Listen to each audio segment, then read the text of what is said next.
We weren't here on Thursday. I believe this happened somewhere on Tuesday or Wednesday. I don't want to go right back to the date. Tuesday morning. Tuesday morning. Okay. It was 6 a.m. I woke up. I wiped my eyes or wiped whatever out of my eyes. And of course, just like any other human in the year 2022 or adult, you check your phone. I look at my phone and I see a bunch of messages. There's messages from friends. There's messages from social media. There's group message things.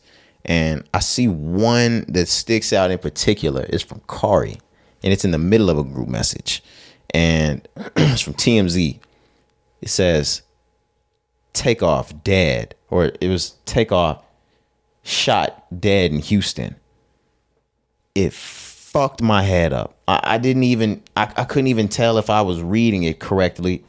I had to get my wits about me, and wake up and put my glasses on and wipe my face off and look at the phone again.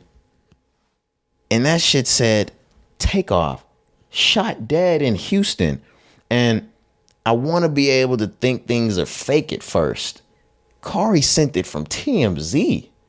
I'm like, oh, shit. They killed Takeoff. Mm-hmm. I'll let you go into your how you found out story, and then we'll go into moving on about details, aftermath, things like that. Okay. So same thing like you said. It's about 6 a.m. I want to say I remember the exact time, like 6:07. Tyron hit the shout out T-Ron message maybe 20-30 minutes before that, right? And he said, bro, is it true Takeoff is dead? So I'm waking up like you, bro, what's going on? I see the message. I'm like, bro, whatever. Twitter like to kill people all the time. I'm gonna just say that, So I was just like, all right, bro, let me wake up. But nowadays it's more true. Right. But still, let me wake up and check this shit out for myself, right? So that's when I get online. And bro, I was within 10 minutes of that TMZ article being posted. You know what I'm saying? That's when I sent it. I'm like, oh shit. This shit is true. It just fucked my morning up. Like you said, I bounced up at 6 and I don't want to do nothing. I froze. I didn't want to do anything. I just froze, bro. It shook me up. I had to immediately get to work. I work with children and young adolescents. It's 8 or 7, 8 in the morning. I'm saying good morning. It's the type of thing where you want to make sure you have a smile on your face to make sure that's the first thing kids see in the morning. Mm. After that, and after finding out that he had passed, we were sent the video of the bowling alley incident and the gruesome video of Quavo cradling and holding or trying to pick up Takeoff. They eventually lay him back down because I think a nurse told him that wasn't the best thing to do to pick him up. The best thing to do was to lay him there. It took the smile out of me. Mm-hmm. I couldn't even smile for them. It fucked my whole day up. I could have went, and I think everybody could have went without seeing that video. Absolutely. Nobody should be filmed in that manner. Nobody. Yeah, I hate having to see that shit too, man. But it's just insane when you think about it. There's certain rappers, and I'm not saying anybody on this world is more important than others. There might be a C or a B or a D list rapper that kind of rocks your spirit because you might have known them from your region, or you might have known them for making noise, or they were starting to blow up. There are certain ones that kind of hit home, like Pop Smoke had just blown up. That was huge. It hurt. Juice WRLD had just become the biggest rapper or pop star in the game. It hurt. When you talk about Takeoff, it's a guy that is straight up A-list. And those other guys that I named were A-list too, but just follow me.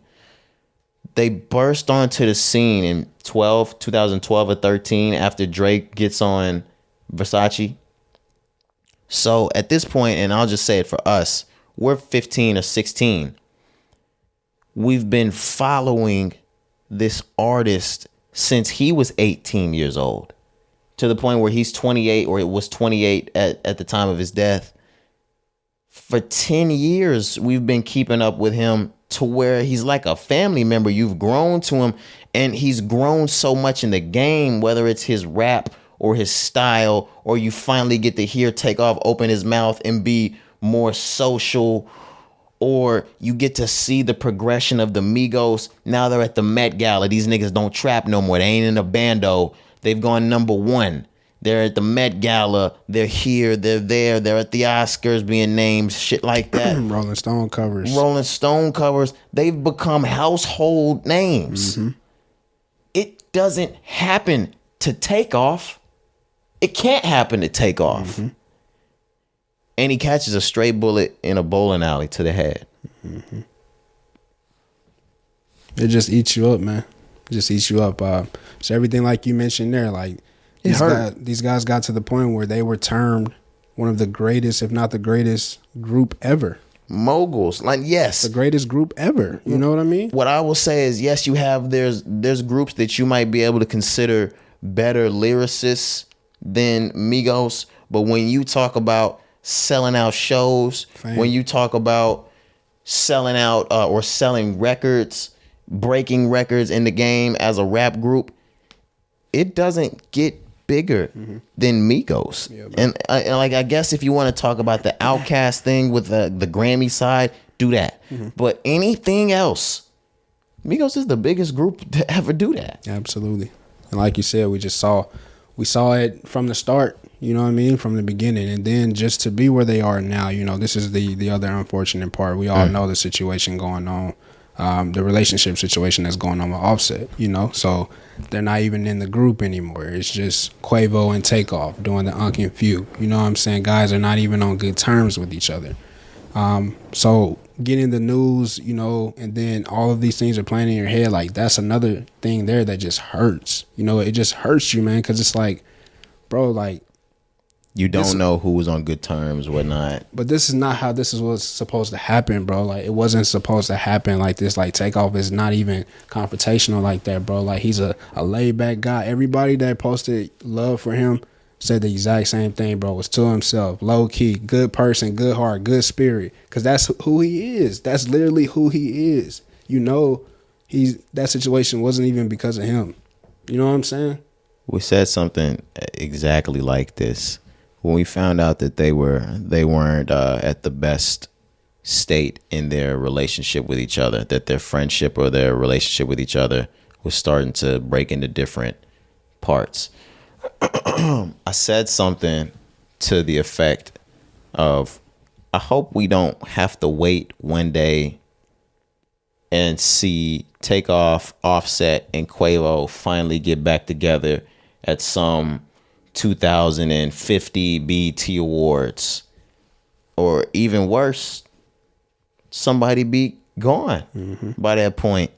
I had no idea that we would be looking at somebody in Migos being gone within 2 months of me saying it. All this happening in the same year. The breakup, the fallout, the album, the joint album, the Unk and Few album, to his death. Like, it all happened in the same year. Yeah, that's the type of thing, me just being the person I am. You gotta pray. You gotta be covered, because something's out for the, like, you gotta make sure the family's like in the right place. Yeah. Because, you know, just unfortunate, man. It's a lot coming out of family at once. Prayers towards that entire family. Absolutely, man. Prayers. I believe. And rest in peace to Kirsnick Ball, also known as Takeoff. Yes, sir. 28 years old. Probably the best lyricist from Migos. Of course, we have who we would call the biggest star, the biggest artist, the biggest lyricist, and the lyricist one goes to Takeoff. It always has. Definitely, man. Definitely. I don't have much more to say. We saw the candlelight vigil between his family and friends go on over the weekend, but I'm sure you'll see his funeral procession, things like that, go down within the next week. Shout out Offset, he's left a hell of a legacy. Shout out Takeoff, left a hell of a legacy. Wow. Yeah, man. One thing I just want to say before we move out, this is just a message for everybody, all of us, bro. Like, we just never know when it's our time. You know what I'm saying, bro? So like, if you got issues, if you got problems, you know what I'm saying, like, just hash that shit out, bro. We just need to love on each other, because when you gone, it's over, bro. Like, you know, situations like that, they just happen so fast, and then somebody is gone forever, and it happens like within seconds, within minutes, bro. So like, if you got issues, if you got problems with somebody, let that shit go. Talk about it, bro, and just love on each other, man. We just don't know when it's our time. And I don't even want to say we never know how much time you got. I'm cutting that up. You don't have as much time as you think. Oh, absolutely not. Just straight off the rip, like, even outside of I don't know how much time, just know, even if you don't know how much time you got, you don't have as much time as you think you do. Mm-hmm. We all on borrowed time. Yeah, like, it's not the time that you think you have. Mm-hmm. If you got beef with one of your homegirls or one of your homeboys, and you in the mindset there's like, yeah, we'll find our way back to each other. We'll squash that shit one of these days. You don't have that time. Do it, man. Just, figure your shit out. Mm-hmm. Yeah, man. But once again, just rest in peace, Takeoff. Shout out to the whole QC family, everybody associated with Takeoff, man. Just prayers. Absolutely. Prayers to that family.